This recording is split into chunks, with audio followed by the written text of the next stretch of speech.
अभिनंदन है। आप सभी इस कार्यक्रम से जुड़कर इसका पूरा पूरा लाभ उठाएं, लाभान्वित हों।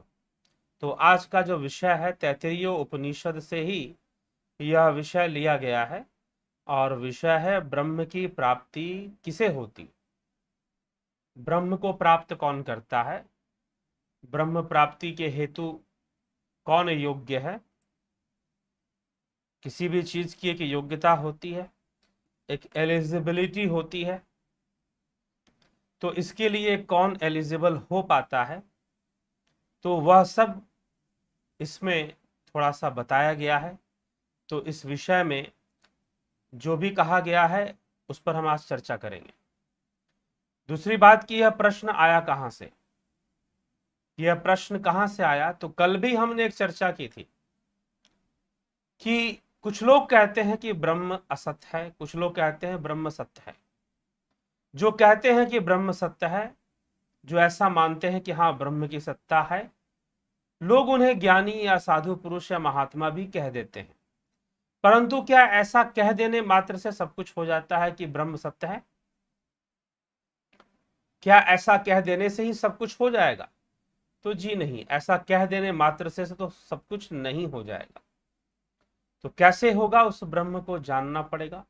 तो कुछ प्रक्रिया यहाँ पे बताई जा रही है कि ब्रह्म किसे प्राप्त होता है। क्या जो ऐसा कह देता है उसे प्राप्त हो जाता है कि ब्रह्म है? क्या ऐसा कह देने से कि ईश्वर है प्राप्त हो जाता है, मिल जाता है? जी नहीं, ऐसा तो नहीं होता। तो फिर ब्रह्म जो है किसे प्राप्त होता है, वास्तव में कौन उसे प्राप्त करने वाला है? तो षष्ठम अनुवाक ब्रह्मानंद वल्ली, द्वितीय वल्ली, दूसरी वल्ली, तैत्तिरीय उपनिषद के अंतर्गत छठे और सातवें अनुवाक में इसकी चर्चा मिलती है। तो कल भी हमने छठे अनुवाक के जो 2 श्लोक देखे थे, प्रथम 2 श्लोक, उनमें कहा गया तस्यैष एव शारीर आत्मा यह प्रवस्य, कि वह आनंदमय शरीर, आनंदमय आत्मा का जो आत्मा है वह स्वयं आत्मा है, स्वयं ब्रह्म है। ठीक, वह स्वयं ही अपनी आत्मा है।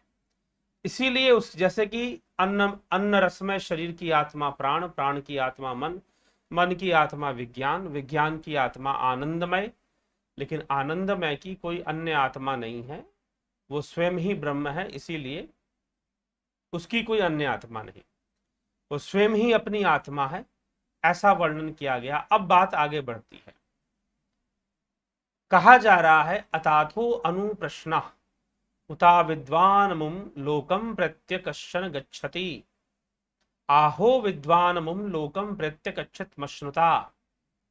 इसके बाद यहां से अनुप्रश्न प्रारंभ होते हैं। ब्रह्म को ना जानने वाले कोई पुरुष मरकर किस लोक में जाते हैं? परलोक में जाते हैं। अथवा जो ब्रह्म को जानने का दावा करते हैं या जो ज्ञानी हैं, वो मरकर किस लोक को प्राप्त होते हैं? अब यहां से यह प्रश्न हो रहा है कि मृत्यु को प्राप्त कर कर ब्रह्म को ना मानने वाले कहां जाते हैं, किस लोक में जाते हैं? और जो मानते हैं वो किस लोक में जाते हैं? जो जानते हैं वो किस लोक में जाते हैं? उन्हें किन लोगों की प्राप्ति होती है? तो इस तरह की चर्चा यहां पर प्रारंभ हो रही है, यही अनुप्रश्न है। इसका उत्तर क्या है, इस विषय में उपनिषद क्या कहते हैं, वो देखना जरूरी है।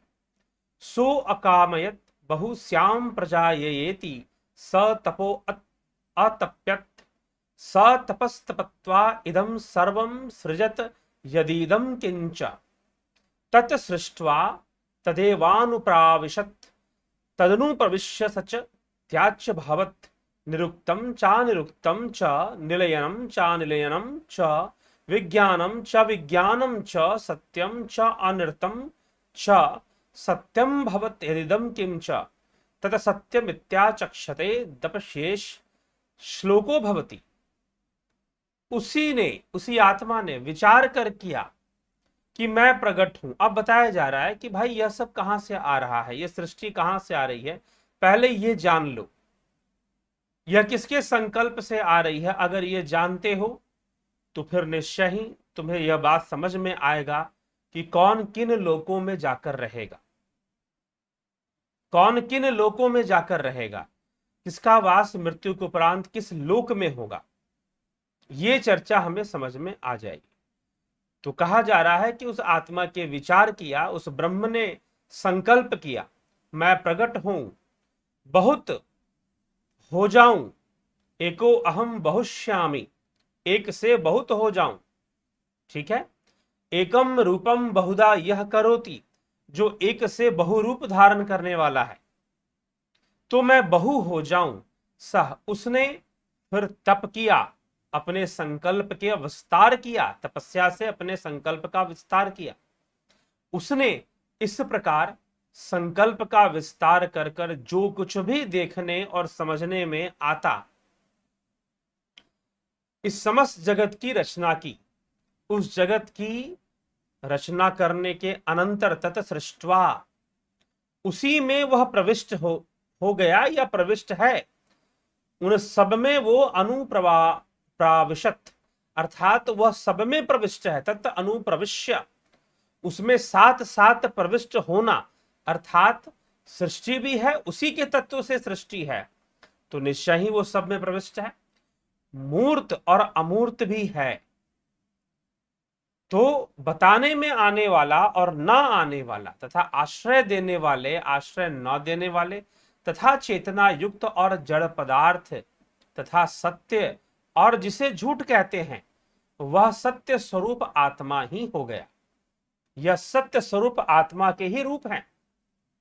जो कुछ भी यह दिखाई देता है या अनुभव में आता है, इंद्रियों के माध्यम से आता है। इसी कारण से इसमें सत्य दिखाई नहीं देता, लेकिन सत्य तो यह है कि यह सब उस आत्मा के कारण ही है, उस आत्मा के संकल्प से ही है, उस ब्रह्म के संकल्प से ही है। उसी के संकल्प विस्तार से यह संपूर्ण सृष्टि अस्तित्व में है। सत्य तो यह है। तो जो इंद्रियों के कारण नहीं दिखाई देता, वह सब जगत आत्मा ही है। यह दिखाई देता और अनुभव में आता है, वह सब सत्य ही है। इस प्रकार ज्ञानी जन कहते हैं आत्मा रूप में सत्य है, इंद्रिय रूप में मिथ्या है। इंद्रियों से जो दिखाई दे रहा है वह तो उसका मिथ्या रूप ही दिखाई देता है, लेकिन अपने सत्य रूप में सब आत्मा है, सब ब्रह्म है। अपने सत्य रूप में सब आत्मा है, अपने सत्य रूप में सब ही ब्रह्म है। यह हमें यहां पर स्पष्ट किया जा रहा है। इसीलिए जो कुछ भी है इस जगत में, वह इस संदर्भ में सत्य है कि वह आत्मा है। ठीक, आगे अब सप्तम अनुवाक में इसी प्रश्न को बढ़ाते हुए, इसी का उत्तर बढ़ाते हुए कहते हैं, अतप्त द्वा इदम इदम इदमग्र आसित, अर्थात ततो वै सद जायेत दात्मानं स्वयं कुरुत, तस्मात् सुकृत मुच्यत इति। प्रकट होने से पहले यह जड़ चेतन, जितना भी असद, जिसे तुम असद्वा कहा गया है, असद्वा इदमग्र आसित, अर्थात जो प्रकट होने से पहले यह जड़ चेतनात्मक जगत, जिसे आप जड़ कहते हैं, चेतन कहते हैं, ये जो जगत है यह अव्यक्त रूप में था, अव्यक्त रूप में ही था। उससे सत अर्थात नाम रूप में प्रत्यक्ष जगत उत्पन्न हुआ। उसने अपने को, स्वयं को ही उसने इस जगत के रूप में प्रकट किया। इसीलिए वह सुकृत कहा जाता है, जो स्वयं के लिए ही करने वाला है, स्वयं के द्वारा ही करने वाला है। उसने स्वयं को ही जगत के रूप में प्रकट कर दिया। यह जगत उस ब्रह्म का ही रूप है, उससे अलग नहीं है। यह बात, बस ये जो जगत दिखाई देता है, ये जो रंग बिरंगी दुनिया दिखाई देती है, यह इंद्रियों के कारण रंग बिरंगी दिखाई देती है। कुछ वस्तु गुणवान दिखाई देती हैं, कुछ दुर्गुण से भरे हुए दिखाई देते हैं, कुछ सगुण से भरे हुए दिखाई देते हैं। यह सब कुछ इंद्रियों का विषय है, परंतु यह जगत स्वयं ही ब्रह्म रूप है, स्वयं ब्रह्म का ही प्राकट्य है। ठीक, इस प्रकार से बताया जाए। आगे कहते हैं, यद्वै तत् सुकृतम रसो वै स्वः रसम हे वायम लब्ध्वानंदी भवती को हेवान्यात् प्राण्याद यदेश आकाश आनंदो न स्यात् एष हेवानंद्याति। अर्थात निश्चय ही वह सुकृत अर्थात वह ब्रह्म, वह सुकृत ही है क्योंकि उसने स्वयं से ही सब कुछ रचा है। वही रस है क्योंकि यह जीवात्मा इस रस को प्राप्त करके आनंद युक्त होता है। रसम लब्ध्वा एव आनंदी भवति यत एषः आकाशः आनंदः। यदि यह आकाश की भांति व्यापक आनंद स्वरूप परमात्मा न होता तो कौन जीवित रह सकता था? तो जीवन का आधार भी तो वही आत्मा है। फिर तो कौन प्राणियों की क्रिया का चेष्टा कर सकता था? निसंदेह यह आत्मा ही सबको आनंद प्रदान करता है, यह ब्रह्म ही सबको आनंद प्रदान करता है, यह ब्रह्म ही जीवन का आधार है। यद्यपि कर्म, संस्कार, विज्ञानमय, मनमय, प्राणमय ये सारी चीजें बन रही हैं, इसी को जीव कहते हैं, परंतु यह सब भी ब्रह्म से ही निर्मित है, यह सब भी ब्रह्म के कारण ही निर्मित है, यह सब भी ब्रह्म का आधार लेकर ही प्रकट हो रहा है। विज्ञानमय कोश, अन्नमय कोश, मनोमय, प्राणमय, पहले अन्न रसमय, फिर प्राणमय, फिर मनोमय, फिर विज्ञानमय, फिर आनंदमय। इस तरह से वर्णन हमें देखने को मिला तैत्तिरीय उपनिषद में। तो यह जो है जीव, इसके जीवत्व का आधार भी तो वो आत्मा है। सब तो उसी से चल रहे हैं, उसके बिना उनका चलना संभव नहीं है। तो इसीलिए जड़ और चेतन जो भी है वो आत्मा का स्वरूप है। यह तो इंद्रिय जगत में हम कहते हैं ये जड़ है, ये चेतन है, परंतु जड़ और चेतन प्रत्येक वस्तु क्या है? वह उस परमात्मा का ही प्राकट्य रूप है, वह उस ब्रह्म का ही रूप है। तो इसीलिए वो जड़ और चेतन से भी परे है, जन्म और अजन्म से भी परे है। ना जन्मा ना अजन्मा, ना साकार ना निराकार, और ना ही जड़ और चेतन, वो दोनों ही नहीं है, दोनों से परे एक परम सत्ता है, उसी से सब सृष्ट हो रहे हैं। इसीलिए उसे इन श्लोकों में सुकृत कहा जा रहा है, सुकृत कहा जा रहा है। तो सुकृत कहने का तात्पर्य क्या है? सुकृत कहने का तात्पर्य कि वह सुकृत है, मतलब स्वयं की सृष्टि करने वाला है, स्वयं से ही स्वयंभू है वो। ये संपूर्ण जगत उसका स्वयंभू रूप ही है, उसने स्वयं को ही जगत के रूप में सृष्ट कर लिया है। और फिर वही तो आनंद का आधार है, वही तो जीवन का आधार है, वही आनंद युक्त है। यदा हे वैश्य एतस्मिन् दृश्ये अनात्मे अनिरुक्ते अनिल यने अभयम प्रतिष्ठां विन्दते अथ सो अभयम गतो भवति। क्योंकि जब कभी यह जीवात्मा इस देखने में ना आने वाले शरीर रहित, बतलाने में ना आने वाले, दूसरे का आश्रय न लेने वाले परब्रह्म में निर्भयता पूर्वक स्थित लाभ करता है, तब वह निर्भय पद को प्राप्त हो जाता है। ठीक है, तो निर्भय पद को प्राप्त हो जाता है जब यह जीवात्मा देखने में ना आने वाले, शरीर से रहित, देखने में ना, ऐसा उस ब्रह्म की बात की जा रही है कि वह देखने में नहीं आता, वो शरीर से रहित है, अर्थात उसे देखा नहीं जा सकता। ठीक है, शरीर से रहित है, बतलाने में ना आने वाले, दूसरे का आश्रय न लेने वाले परब्रह्म परमात्मा में निर्भयता पूर्वक जो जीव स्थित है, वह निर्भय परमात्म पद की ही प्राप्ति करता है। अब यहां पर एक बात आ रही है कि वह देखने में नहीं आता, वो शरीर में भी नहीं आता। शरीर में नहीं आता ऐसा कहने का मतलब कि वो शरीर ही नहीं है,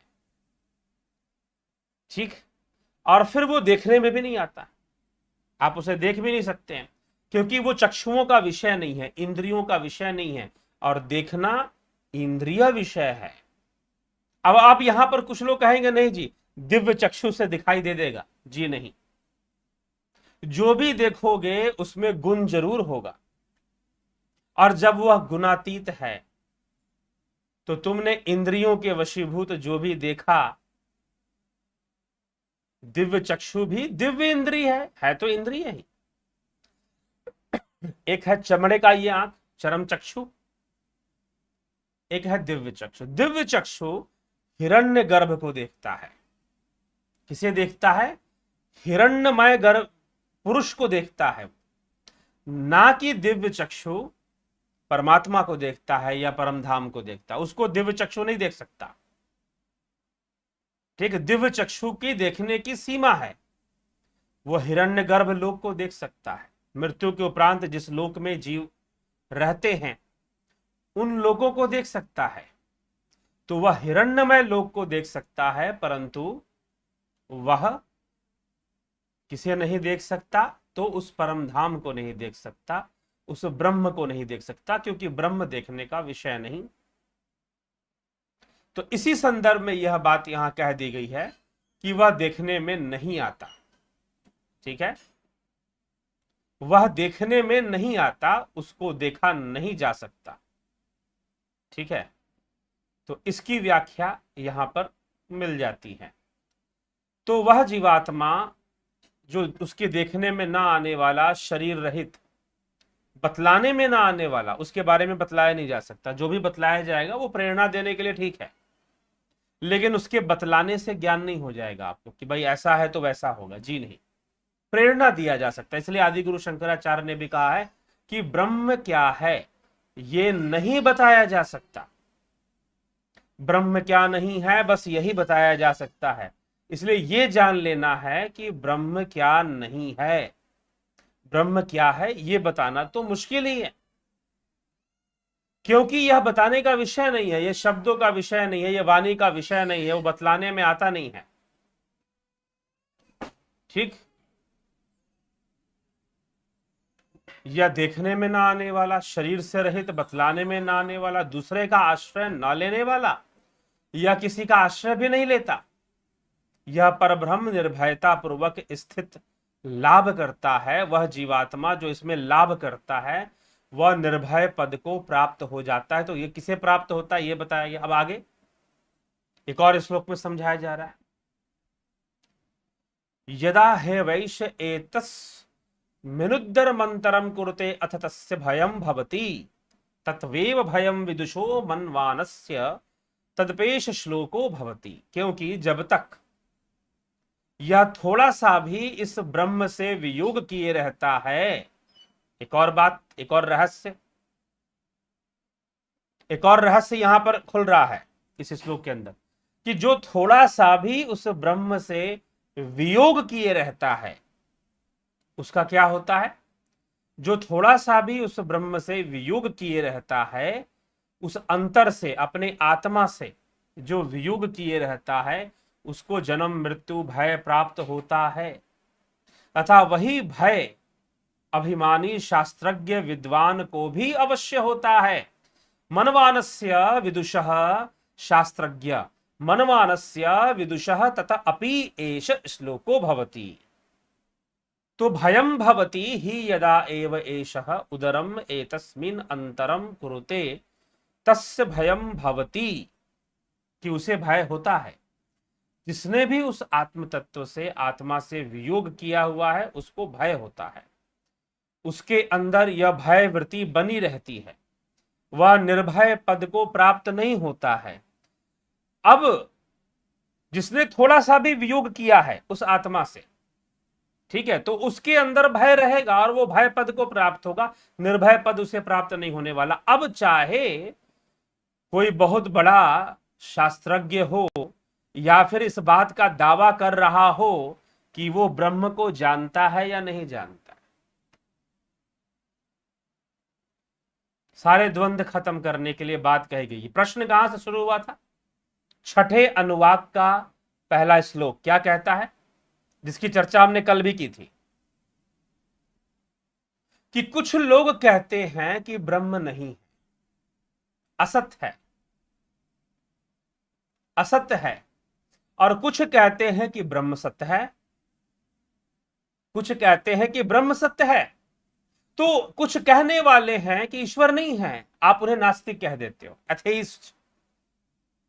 आप उन्हें एथेइस्ट कह देते हो, नास्तिक कह देते हो। और कुछ कहते हैं कि ईश्वर है, तो आप उन्हें आस्तिक कह देते हो। तो कुछ कहते हैं, यहां पर बात ब्रह्म के संदर्भ में हो रही है, विशेष रूप से परमात्मा के संदर्भ में। तो कुछ कहते हैं कि ब्रह्म नहीं है, कुछ कहते हैं कि ब्रह्म तो है, ब्रह्म ही सत्य है। तो अब जो है, ऐसा कहने वाले लोगों को साधु संत मान लिया जाता है, महात्मा भी मान लिया जाता है, माना जाता है।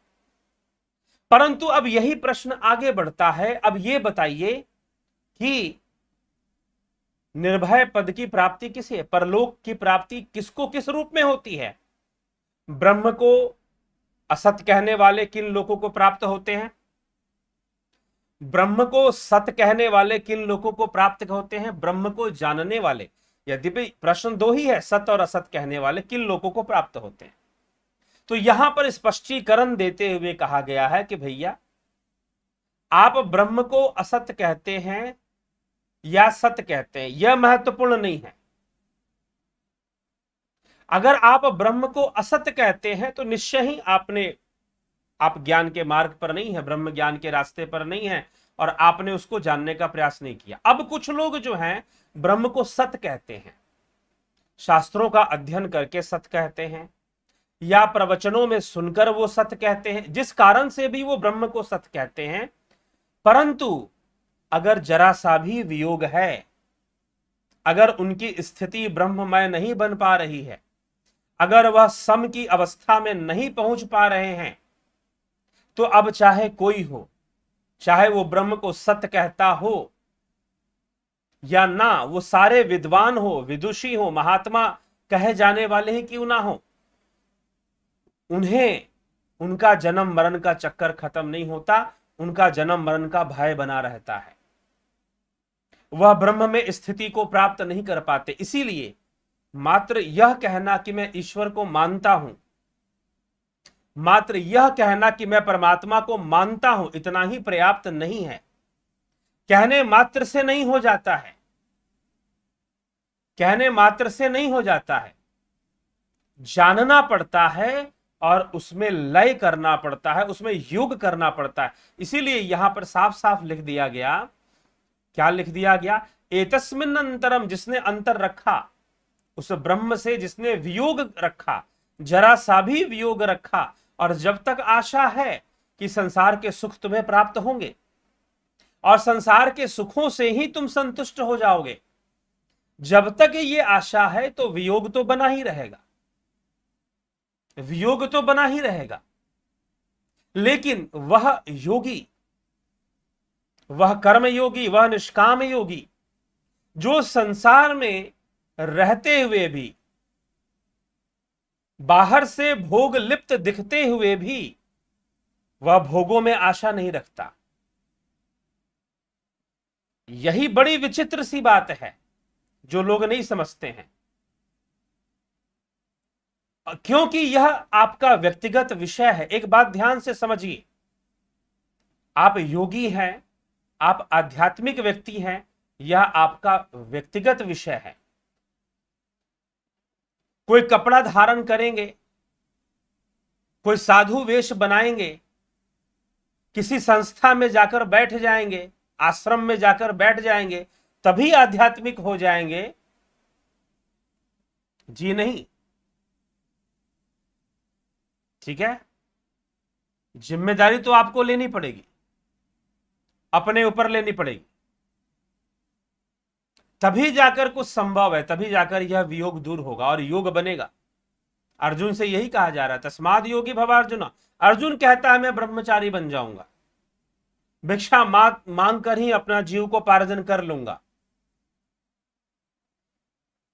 खत्म हो गई आशा उसकी, बचना चाहता है। श्री कृष्ण कह रहे हैं ये कौन सी कायरता है? इसीलिए किसका योग है, किसका वियोग है, ये बाहर से कपड़े देखकर, दाढ़ी, लंबी लंबी दाढ़ी, बाल देखकर नहीं प्रमाणित होगा। बस यहीं पर सारी दुनिया धोखा खाती है, क्योंकि ज्यादातर लोग योगी बनना नहीं चाहते, योगी दिखना चाहते हैं। कौन किसको नहीं पसंद कि लोग उसके पैरों की पूजा करें? बस यही समस्या है। लोग दान दक्षिणा बटोरना चाहते हैं, ठीक है। तो ऐसी कई समस्याएं लोग हैं समाज में। इसीलिए यह बात इसी श्लोक में स्पष्ट किया गया, चाहे कोई कितना भी बड़ा विद्वान हो भाई, कितना भी बड़ा ब्रह्मवाणी बोलता हो, ब्रह्म प्रवचन करता हो, अगर वियोग है तो स्थिति नहीं बनने वाली, वह ब्रह्म स्थित नहीं होने वाला, निर्भय पद को प्राप्त नहीं करने वाला, परम धाम को प्राप्त नहीं करने वाला। कौन प्राप्त करेगा? जिसका लेश मात्र भी वियोग ना हो। अनाश्रितो कर्म फलम कार्यम कर्म करोति यः स सन्यासी च योगी। जिसने अनाश्रित होकर कर्म किया, लेकिन अब आश्रित होकर कर्म करना, कई प्रकार के कामनाएं हो सकती है, कई प्रकार की महत्वाकांक्षाएं हो सकती हैं, ठीक है। ये करके दिखाना है, वो करके दिखाना है, संगठन बना के दिखाना है। लोग संगठन बनाने में लगे रहते हैं, तो बहुत कुछ करना है, ऐसा वैसा 50 तरह की चीजें हैं। तो इसीलिए ये हमें थोड़ा समझने की आवश्यकता है कि कहीं हम वियोग की अवस्था में तो नहीं है। ये पकड़ना भी बड़ा कठिन है कि वियोग की अवस्था में है कि योग की अवस्था में है। जब तक व्यक्ति स्वयं के प्रति जिम्मेदार नहीं होगा, स्वयं के योग के प्रति स्वयं जिम्मेदार नहीं होगा, तब तक उसे पता नहीं चलेगा कि वो योग की अवस्था में है कि वियोग की अवस्था में। ये समस्या यहां आ जाती है। और ज्यादातर लोग, अब वही बात जो मैं पीछे कहते आया हूं कि सुपीरियरिटी कॉम्प्लेक्स दे दिया जाता है कि भाई आप तो ज्ञानी हो गए, आप तो आपने गुरु जी से ज्ञान ले लिया, आप हमारी संस्था से जुड़ गए, आश्रम से जुड़ गए, आप ज्ञानी हो गए, जुड़ गए, आप ज्ञानी हो गए। केनो उपनिषद कहता है कि यह तो कोई हो ही नहीं सकता। जिसको सच्चा ज्ञान हो रहा है, जो सच्चा ज्ञान हो रहा है, वो कभी ये दावा नहीं करता कि मैं ब्रह्म ज्ञानी हो गया। तो इसीलिए थोड़ा सा अटपटा है, अटपटा है। इसीलिए मीराबाई की वाणी में आती है कि ऊंची नीची राह लपटीली, मोसो चढ़ो ना जाए। साधक के जीवन में अनेकों रोमांचक घटनाएं घटती हैं। जो वास्तव में ईमानदारी से साधक बन जाते हैं, साधना करते रहते हैं, वो निश्चय ही बहुत कुछ प्राप्त करते हैं और उनके जीवन में अनेकों घटनाएं घटती हैं। कभी उसे लगने लगेगा कि भाई वह तो बहुत आगे बढ़ गया साधना के मार्ग पर, शायद वो स्पेशल है, और कुछ लोगों ने उसे चढ़ा दिया कि भाई तुम्हारे अंदर तो दिव्य गुण है। तो उसे लगने लगेगा कि भाई वो बहुत ऊंचा उठ रहा है साधना के मार्ग पर। कुछ समय बाद, कुछ महीनों या कुछ वर्षों बाद उसे लगेगा कि भाई कहां है वो, शायद वो कहीं पहुंचा भी नहीं है। ऐसा खंडित व्यक्तित्व उसके अंदर विकसित होना शुरू हो जाता है। कभी कुछ चलता रहता है, साधना करता रहता है। इसलिए चुपचाप चलते रहो, चलते रहो, करते रहो, ठीक है। तो ये जो मार्ग है, ये योग का जो मार्ग है, ये कुछ ऐसा ही है। इसका विकास ऐसे होता है जैसे भूगर्भ में आप बीज डाल दो, मिट्टी में बीज डाल दो, तो वहां से वो अंकुरित होता होता बढ़ता बढ़ता मिट्टी में ही कितना बढ़ चुका होता पता नहीं चलता। सामने तब दिखाई देता है जब उसकी कपोले बाहर निकलती हैं मिट्टी से, तब दिखाई देना शुरू करता है। तो योग का विकास अंतर विकास है, चेतना का विकास है। यह किसी बाहरी प्रदर्शन से तो सामने नहीं आएगा। इसीलिए इस श्लोक में साफ साफ कह दिया गया कि भैया कोई कितना भी बड़ा ज्ञानी हो, अगर वियोग की अवस्था में है, अगर अपनी आत्मा से नहीं जुड़ा, तो बड़ी से बड़ी बातें क्यों ना करता हो, सब व्यर्थ। उसे परम धाम नहीं मिलने वाला, वो परलोक का वासी, परम धाम का वासी नहीं बनने वाला, वह तो जन्म मृत्यु को ही भोगेगा, वह तो जन्म मृत्यु को ही भोगेगा। तो वास्तव में योगी होना क्या है? कृष्ण अर्जुन को क्या समझा रहे हैं? क्या समझा रहे हैं? तुम योगी कैसे बनोगे? नाचोगे, गाओगे, माथे पे तिलक लगाकर तभी योगी बनोगे क्या? कैसे योगी बनोगे? तो इसीलिए श्रीमद् भगवद गीता का उपदेश भी इस संदर्भ में काफी कई चीजें इसमें बताए गए हैं। कृष्ण यह भी कहते हैं कि अव्यक्त से ही प्रकट होकर सब अव्यक्त में ही समा जाते हैं, समाहित हो जाते हैं। तो इसीलिए हमें जानने की आवश्यकता है। मात्र शास्त्र अध्ययन अच्छी बात है प्रेरणा के लिए, परंतु शास्त्र अध्ययन से कोई ब्रह्मलीन ना होता। तो सच्ची ईमानदारी के साथ अगर योग करेंगे तभी जाकर सफलता मिलेगी। और ये ईमानदारी कोई प्रदर्शन का विषय नहीं है, अवार्ड का विषय नहीं है कि आप दुनिया को बताओगे कि मैंने पूरी ईमानदारी से योग किया है तो लोग आपके पैर पूजे, जरूरी नहीं है। लोग आपको गुरु माने, जरूरी नहीं है। हाँ ठीक है, जो आपकी बात सुनता है उसे समझाइए, बताइए, लेकिन इस चीज की आशा ना रखिए कि लोग आपको योगी समझकर, कोई महात्मा समझकर आपकी पूजा करें। हो सकता है कि आप वियोग की अवस्था में चले जाएं। इसीलिए कृष्ण कहते हैं अर्जुन से, तू अर्जुन तू अपने स्वभाव में रह, अपने धर्म में रह, विशेष कुछ करने का कोशिश मत कर कि तू बड़ा अहिंसावादी कहलाएगा ना, युद्ध छोड़ के चला जाएगा अपने भाइयों को मरने के लिए।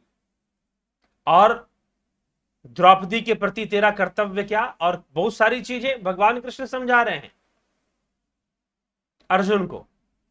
तू चला जाएगा तो बहुत बड़ा महात्मा कहला जाएगा, बहुत अहिंसावादी वाली इमेज बन जाएगी तेरी।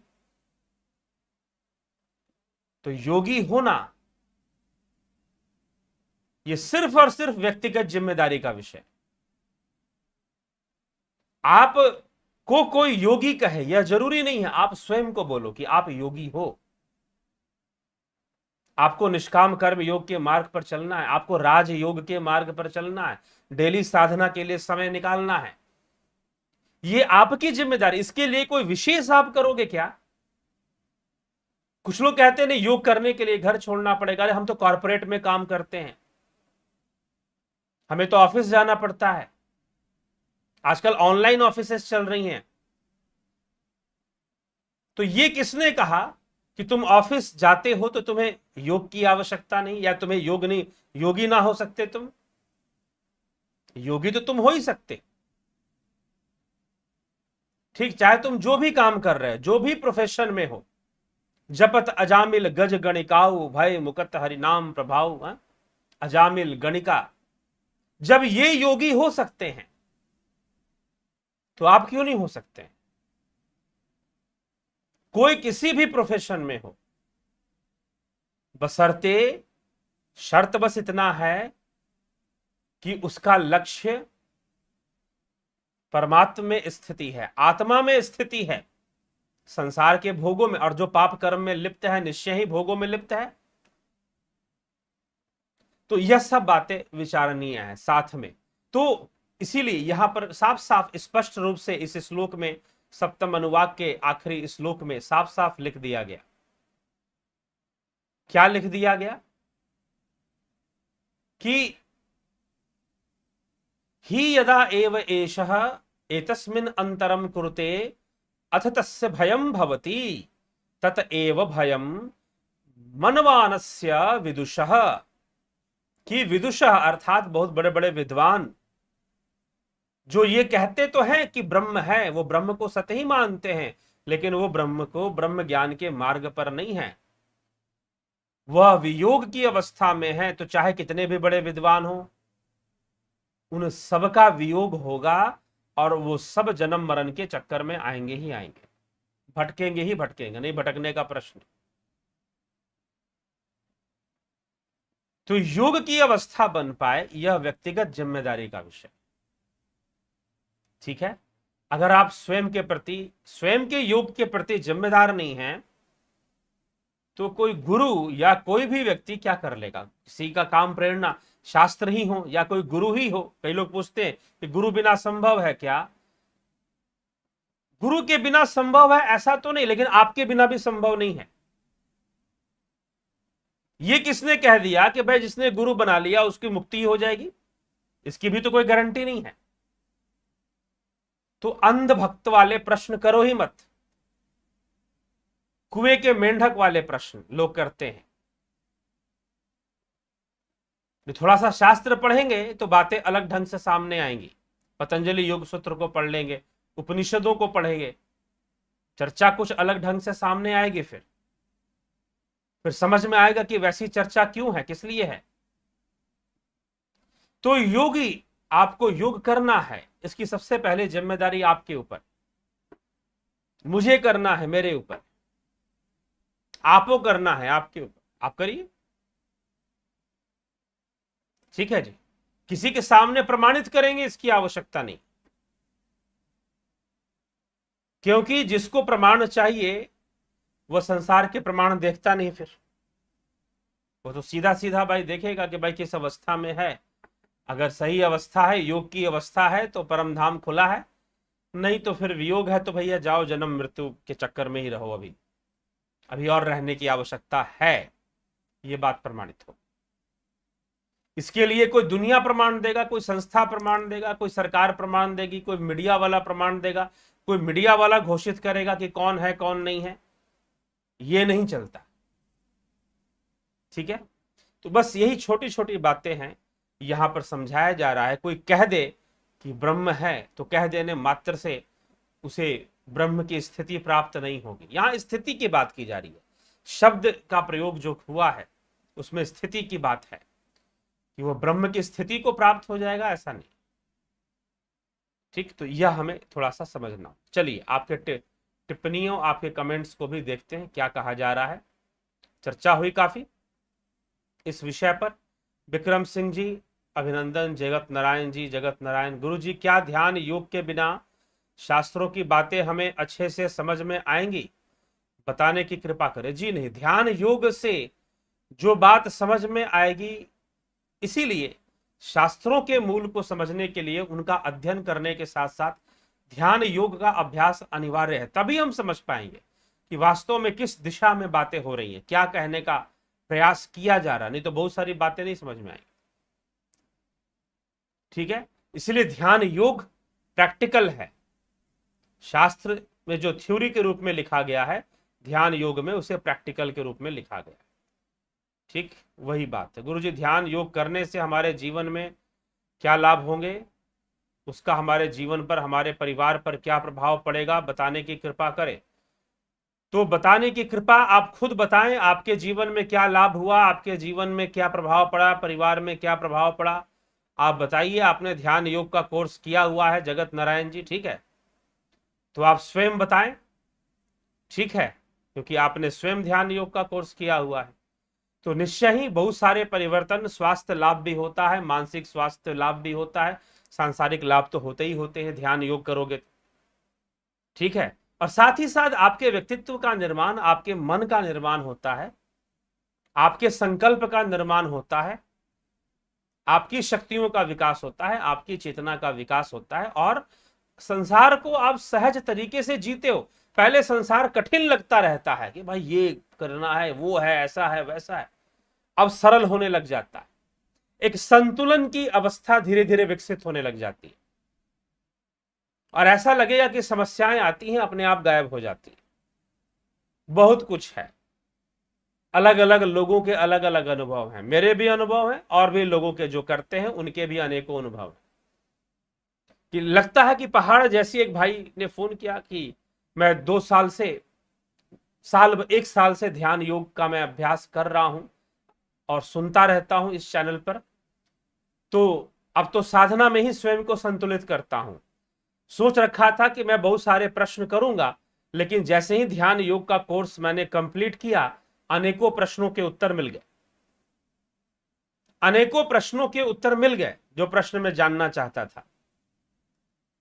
फिर उन्होंने कहा कि ऐसे ऐसे संतुलन बहुत बड़ी भारी से भारी समस्या आती है। मैं सोचता हूं कि ठीक है, जैसे कर्म है, जैसे कर्मों का सिद्धांत है, वैसे समस्या का सामना किया जाएगा। फिर देखता हूं कि समस्या अपने आप पता नहीं कहां गायब हो जाती है। शांत बैठा रहता हूं, धैर्य पूर्वक प्रतीक्षा करता रहता हूं, जो दायित्व सामने आएगा कर दूंगा उसे, करूंगा उसे। समस्या तो आ ही रही है, उसका सामना तो करना ही पड़ेगा। लेकिन देखते हैं कि समस्या भी गायब हो जाती है। पहले ऐसा नहीं होता था। पहले समस्या पता भी चल जाए कि समस्या आने वाली है तो घबराने का काम तो पहले से ही शुरू हो जाता, परेशान पहले से ही हो जाते थे। अब जो है बड़े धैर्य पूर्वक अपना कर्म करते हैं। अगर कोई समस्या आने वाली है उसकी तैयारी भी कर लेते हैं। कर पाए सामना तो ठीक, ना भी कर पाए तो भी ठीक, ध्यान योग में ही रहेंगे। लेकिन जो कर्तव्य आते हैं उसकी पालना तो करते ही हैं। तो इस प्रकार से एक संतुलन की अवस्था विकसित होती है। जरूरी बहुत सारी बातें हैं, अब छोटी मोटी बातें जो जिन्होंने किया है वो खुद अपना अनुभव शेयर किया करे कमेंट करके, अच्छी बात है। गोपाल शर्मा जी, उषा श्रीवास्तव जी, चितरंजन बरुआ जी, राम निवास मीना जी, सरोज कृष्णानी जी, फनी वीडियोज, अनिल मिश्रा जी, शर्मानंद पंडित जी, रणप्रीत सिंह जी, भुवन राय जी। गीता उपनिषद में तथा व्याख्या टीका में उल्लेखित ब्रह्म, परब्रह्म, पार ब्रह्म, पूर्ण ब्रह्म, शब्द ब्रह्म, अव्यक्त ब्रह्म आदि एक ही ब्रह्म की प्रति संकेत है। जी हाँ, उस एक ही ब्रह्म के प्रति संकेत है। ठीक। रूपलाल विश्वकर्मा, शोभा धमानी, संजय मोरे, कन्हई कुमार, जगपाल सिंह जी, भरत शबलानी जी, एमआरसी विना जी, स्वामी जी शरण मंदिर। मेरे आज्ञा चक्र में ध्यान लगता है अर्थात बेसुद्ध हो जाती हूँ। समय का पता ही नहीं चलता कि यह क्या है। अन्यत्र कहीं ध्यान नहीं लगता, विचार आते नहीं लगता, विचार आते। कृपा करके बताएं। अच्छी बात है, ध्यान कीजिए, ध्यान के मार्ग पर आगे बढ़ते रहिए। यह क्या है, यह कोई इसका कोई नाम जानकर इसका कोई लेबलिंग करने का कोशिश मत कीजिए। ठीक है, इसको लेबल देने का प्रयास मत कीजिए। बस आगे बढ़ते जाइए, करते जाइए, उसी में भलाई। राम प्रकाश जी, भीम सिंह मीना, माधुरी कोले जी, विठल भाई पटेल, जोंती दत्ता, संजय कंबाट, अजित भाई पटेल, अपूर्व विश्वकर्मा, बबीता धीमान जी, हरिओम जी, योगेंद्र पंडित जी, ओम प्रकाश माली, रमेश चोपड़ा जी, धर्म सिंह धामी, पिंटू वासवा, धर्मेंद्र शर्मा, भिखू कुचाड़िया जी, हेमेंद्र कुमार जी। नमस्कार सर जी, आप हमेशा सुखी, खुशी, निरोगी व स्वस्थ रहें। ठीक है, बहुत बहुत आभार आपका कि आपने ऐसी चेष्टा की, ऐसा चिंतन किया, ऐसी प्रार्थना की, अच्छी बात। ठीक है, तो ये हमें इस विषय को समझना है। योग स्वयं को जानने की प्रक्रिया, स्वयं को जानकर ही हम स्वयंभू को जान पाते हैं। तो यही हमें समझना है, तो समझकर चलना है, लाभ उठाना है। ठीक है, तो निश्चय ही लाभ उठाते रहिए। चैनल पर प्रतिदिन रात्रि 9 बजे लाइव चर्चा आती है। ध्यान योग का कोर्स चल रहा है और जो लोग जुड़े हुए हैं वो लाभ उठा रहे हैं। अभ्यास करते रहें, आगे बढ़ते रहें। ठीक है, और जो लोग जुड़ना चाहते हैं 20 तारीख से, इस महीने जुलाई, 20 जुलाई से कोर्स प्रारंभ होने की संभावना है। 20 जुलाई से ही शुरू करेंगे, इसीलिए अभी उसका कोई रजिस्ट्रेशन या नहीं लिया जा रहा है, लिया जाएगा, समय आने पे आपको बता दिया जाएगा। तो चलिए, अभी के लिए आज हम विराम देते हैं, आज के इस विषय को, इस चर्चा को विश्राम देते हैं। कल फिर आगे बढ़ते हुए, विश्राम के उपरांत फिर से कल हम इसी चर्चा को आगे बढ़ाएंगे। तैत्तिरीय उपनिषद की आगे की चर्चा क्या है, क्या कहती है, उस पर हम चर्चा करें। ठीक है, तो बहुत बहुत आभार आप सभी का। जुड़े और इसका लाभ उठाएं। और आपको लगता है कि इस चैनल पर दिया जाने वाला व्याख्यान, इसका जो भी विषय वस्तु है, उपनिषदों से, अध्यात्म से संबंधित जो बातें बताई जाती हैं वो श्रेष्ठ हैं, तो जरूर उसको शेयर करें, लोगों तक पहुंचाएं। बहुत बहुत आभार आप सभी का।